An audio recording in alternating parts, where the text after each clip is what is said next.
So, the Paige Bueckers situation with her and the Dallas Wings is genuinely not stopping.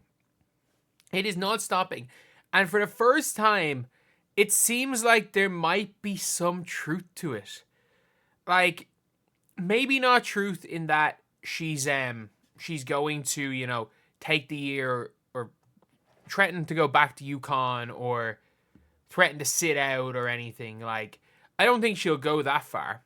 But there's a bit more truth to that now than there was previously. So, we saw from ESPN after the Seattle Storm got the number 2 pick.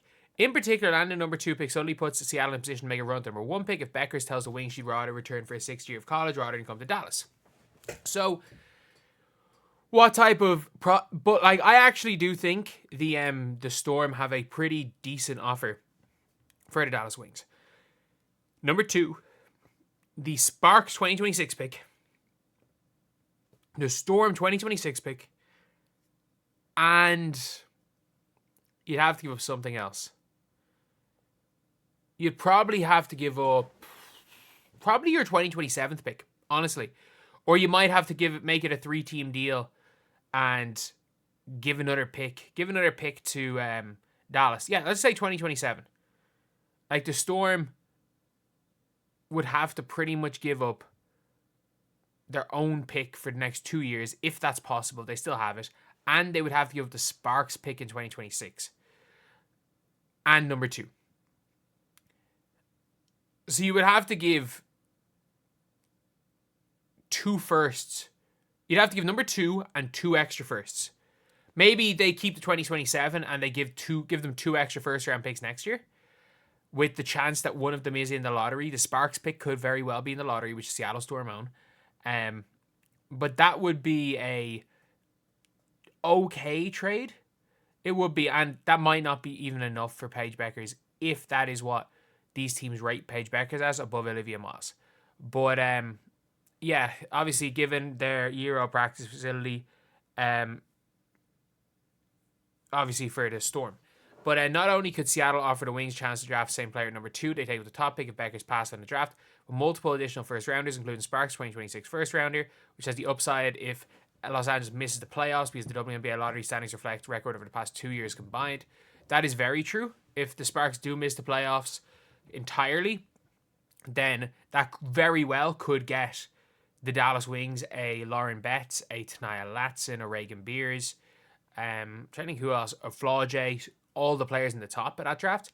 And the fact is that with Olivia Miles, the Dallas Wings themselves are probably going to be in that lottery. They might have 2 chances in the lottery again, like last year. All told, the Storm now have the 5th, have a league high 5 first round picks over the next 3 years to offer number 1. Chicago picks third also holds 5 first round picks. If Bueckers ends up going number 1 to Dallas or another team, Seattle would have its pick of Notre Dame Fighting Irish guard Olivia Miles. I don't understand why Kiki Iriafen is in that number 2 conversation. She's a 6'3" power forward who can't guard bigs and can't shoot. I don't get this. I actually don't get this. I understand Malonga because of the upside at number 2. I do not understand why Kiki Iriafen is still in these conversations. Genuinely. I can't understand why Kiki Iriafen is not just completely gone from the conversations for number 2. She should not be there. But this is ESPN. Someone who talked about it was Sue Bird. And again, Sue Bird was reading the article. But Sue Bird is Sue Bird. Sue Bird is someone who knows Paige. If there wasn't some truth to this, Sue Bird would not be talking about it. Like, Sue Bird knows Paige is thinking a lot better than any of us do. There is no way Sue Bird would be talking about this if it's not at least being considered by Paige Bueckers. Or one of 2 things, either being considered of Paige Bueckers, or it's so completely bullshit that Paige Bueckers doesn't care if it's being talked about.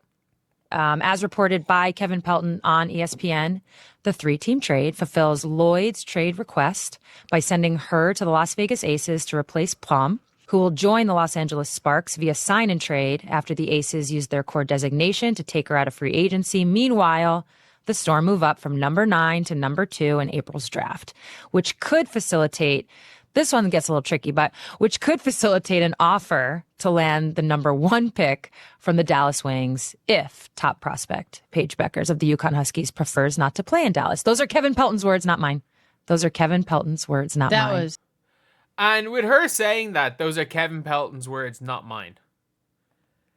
She's just covering her ass. But Sue Bird, if there wasn't at least something in this, Sue Bird would not be speaking about it. She is Yukon alum. She is Yukon royalty. She knows Paige personally. Those Yukon, like the Yukon women stick together. There is no way that if there was no truth in this whatsoever, that Sue Bird would be talking about it. I genuinely think the fact that Sue Bird is talking about it and even hinting that this could be real is that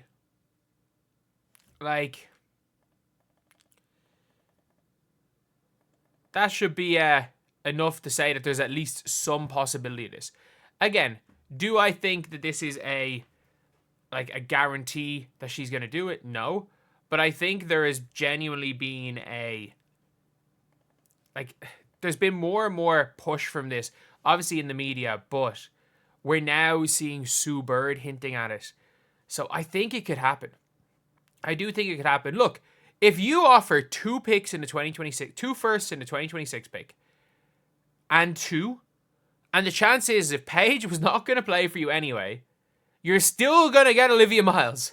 Like if you were considering taking Olivia Miles with number 1, you're still getting Olivia Miles.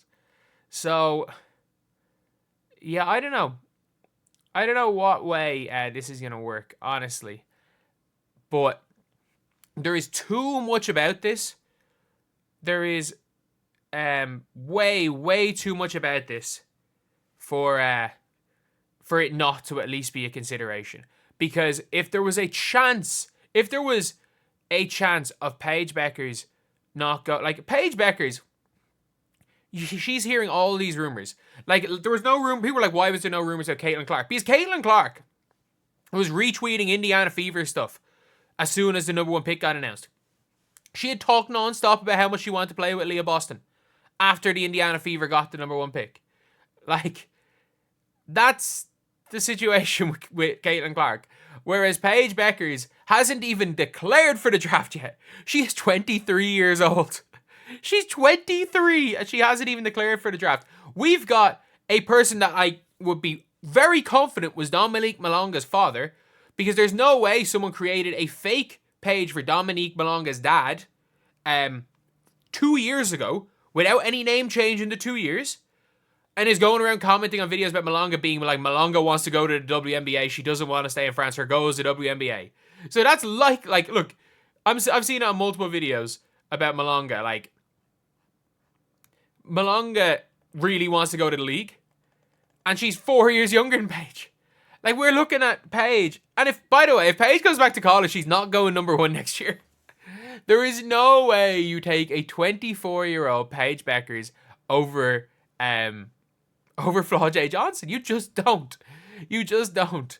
So if she refuses, she's sacrificing that number 1 overall pick to go back to UConn. And if she really doesn't want to play in Dallas, they might end up getting there. We're going to take Miles anyway. Who I think is it should be in consideration for that number 1 overall pick. 2 years younger, similar production, and fits better beside Enrique. So yeah, that would be. I wouldn't hate that if I was Dallas, to be honest. But anyway, I'll see you guys.